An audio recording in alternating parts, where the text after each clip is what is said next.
Electronics Bangla মিডিয়ার পক্ষ থেকে আপনাদের সবাইকে স্বাগত। আজকের ভিডিওতে আমি খুবই গুরুত্বপূর্ণ একটা বিষয় নিয়ে আপনাদের মাঝে হাজির হয়েছি। এই যে একটি যন্ত্র দেখতে পাচ্ছেন, আমরা যারা ইলেকট্রনিক্সের কাজ করি এই যন্ত্রটি চিনে না এমন কোনো টেকনিশিয়ান বা মেকানিক্স নেই।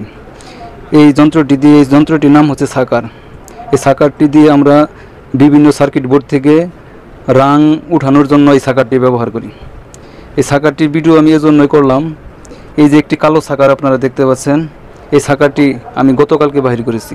গতকালকে বাহির করে কালকে সারাদিন কাজ করেছি এবং আজকে দুপুর পর্যন্ত কাজ করেছি, তারপরে এই সাকারটি নষ্ট হয়ে গেছে। আমরা বাজার থেকে যে সাকারগুলো বর্তমানে কিনতেছি এই সাকারগুলোর মান খুবই নিম্নমানের এবং বাজে। 2-4 দিনের উপরে এই সাকারগুলো ব্যবহার করা যাচ্ছে না। তাই এই যে আমার এই কালো সাকারের পাশে আরেকটি নীল কালারের সাকার দেখতে পাচ্ছেন, এই সাকারটি আমি 3 মাস যাবৎ ব্যবহার করেছি। এই কালো সাকারের মতোই ওই সাকারটি নষ্ট হয়ে গিয়েছিল। ওই নষ্ট হওয়ার পরে আমি সাকারটি ঠিক করেছি এবং 3 মাস যাবৎ ব্যবহার করতেছি।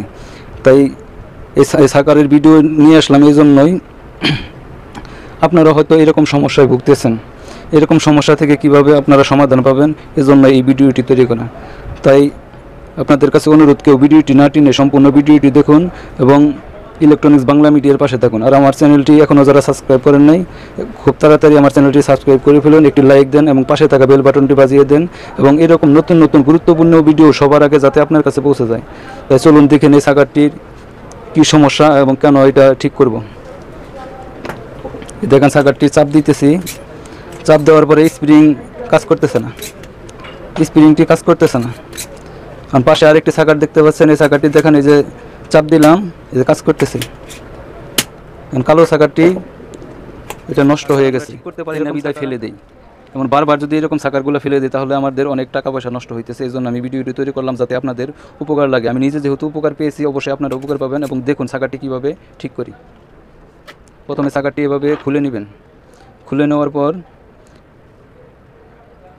আপনার এই যে ভিতরে যে একটা স্প্রিং দেখতে পাচ্ছেন, এই স্প্রিংটা এরকম টুইজার দিয়ে ভিতরের সাইড থেকে যেভাবে খুলে নেবেন। খুলে নেওয়ার পর এই যে আমাদের যে সাকারের যে সুইচটা বা যেটার মধ্যে আমরা চাপ দিই, চাপ দেওয়ার পর স্প্রিংটি উপরে ওঠে, ওঠার পরে সাথে যেভাবে রাং ওঠে এই স্প্রিংটি এভাবে বাহির করবেন। স্প্রিংটি বাহির করার পর দেখেন এখান থেকে আর এটার মধ্যে আরও কী আছে এবং কোনটা সমস্যাটা হয়েছে। দুইটা স্প্রিংয়ে বাহির করে নিলাম।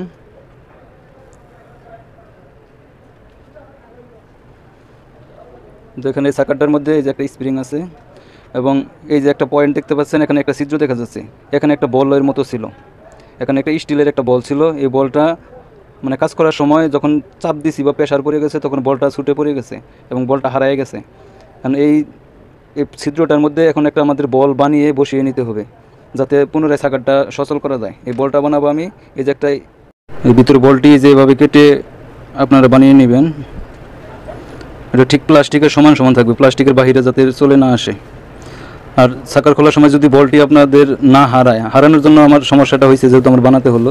যদি আপনাদের বলটি না হারায় তাহলে এটা কীভাবে আপনারা ফিটিং দেবেন সেটিও আমি দেখিয়ে দেবো। এখন এটা এরকম করে সুন্দরভাবে বসিয়ে নেবেন। লাগানোর আগে এই ফাঁকাটার মধ্যে ছিদ্রটার মধ্যে সুপারগুলো দিয়ে ভালোভাবে করে নেবেন। আমাদের সাকারটির মেন সমস্যা হলো যখন আমরা কাজ করি, যখন জোরে চাপ দেই বা আপ ডাউন করি সাকারটি কাজ করি, তখন এই বলটা এখান থেকে সরে যায়। বলটি যাতে কোনোভাবে না সরে, বলটা যতক্ষণ এটার সাথে লেগে থাকবে ততক্ষণ আমাদের সাকারটা ভালো থাকবে। তাই বলটা যদি আপনাদেরকে থাকে, আমার মতো যদি না হারায়, তাহলে বলটি এভাবে বসিয়ে সুপারগুলো দিয়ে ভালোভাবে লাগিয়ে নেবেন। এভাবে লাগিয়ে নিলে পরে এই সাকারটি অনেক দিন চলবে। আমার 2-4 দিনের মধ্যে সাকারটি ফেলে দিতে হবে না। সুপারগুলো দিয়ে ভালোভাবে এটা লাগিয়ে নেবেন। সাকারটি ঠিক করার এটাই হলো মেন ট্রিক্স, এর বাইরে অন্য কোনো কিছু নেই। পিনটি ভালোভাবে লাগিয়ে নিলাম। নেওয়ার পর সুপারগুলোটা যখন শক্ত হয়ে যাবে তখন এটা ফিটিং করব। এটা লাগানো শেষ, এখন এটা ফিটিং করব। আগে যেভাবে ছিল এটা খোলার সময় অবশ্যই খেয়াল করবেন কোন পজিশনে ছিল, ঠিক ওই পজিশনেই এটা লাগাতে হবে।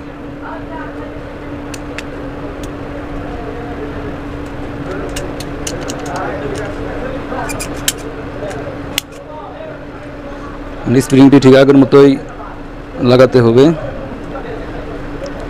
স্প্রিংটি ভালোভাবে এবার চাপ দিয়ে আগের মতো লাগিয়ে নেবেন। এই স্প্রিংটি লাগানো শেষ, এখন বাকি অংশটুকু সাকারে লাগাবো এটার সাথে। এই দেখেন আমাদের সাকারটি ঠিক আগের মতোই কাজ করতেছে।